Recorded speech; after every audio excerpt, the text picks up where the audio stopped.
Welcome to Repetition and Contrast, where we provide tools for creative entrepreneurs. I'm Alan. Today we're talking about theme.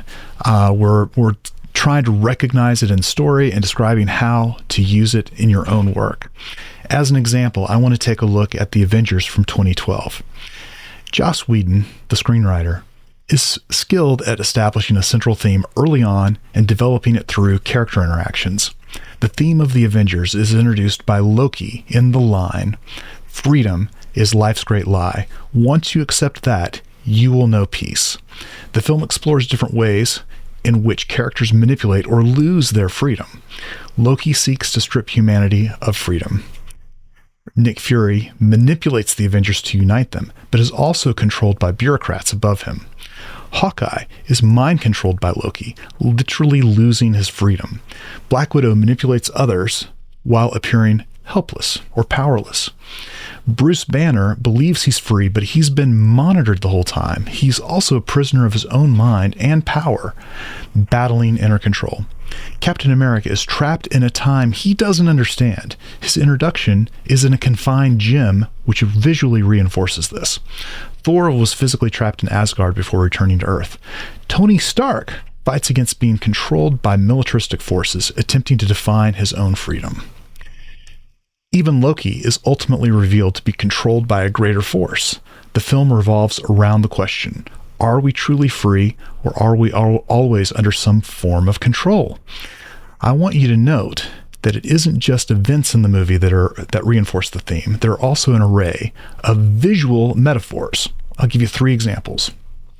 One of the big visual metaphors is bondage and restraint. Characters are tied up, caged, or metaphorically confined, like the Black Widow, Loki in the glass cell, Captain America enclosed in the training space. The next idea is control versus chaos.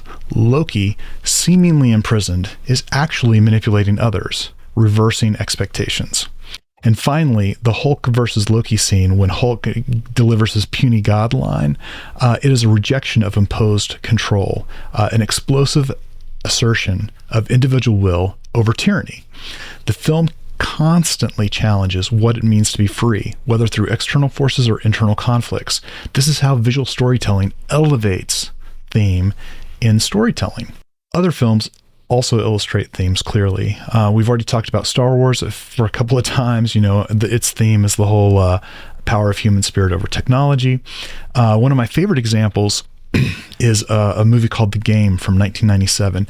It explores understanding people's motivations, framed through the protagonist's struggle to process his father's death. I hope this gives you a sense of what we're talking about. Now, I'm going to push this idea just a little bit further. When you write, it is extremely helpful to understand the theme you are trying to explore. I'm not saying you need to answer the questions posed by your theme. That would make you a preacher or a philosopher. Artists usually explore ideas and ask questions more than trying to answer them.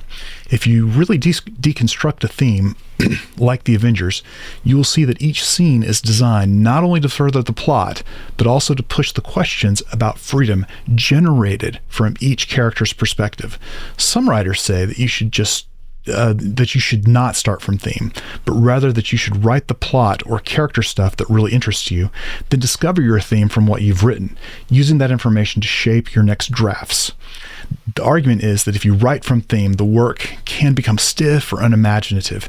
However, everyone agrees that the work is ultimately pointless if the work has no theme, or it's just a surface level theme. For example, good versus evil is not interesting if it's the only theme present in the work. I believe good writing is balanced with well-defined character desires, solid genre tropes, even if those tropes are inverted or subverted, clear structure, and strong themes. It's like a house of cards. Remove one idea and your work will fall apart. I see this a lot in genre fiction. Writers will get the structure, but no theme, or they'll hit all the genre points, but their characters feel flat because they don't have any desires. Use theme as a tool in the toolbox. Don't reject it because it seems academic, but also don't rely on it to the exclusion of the other tools.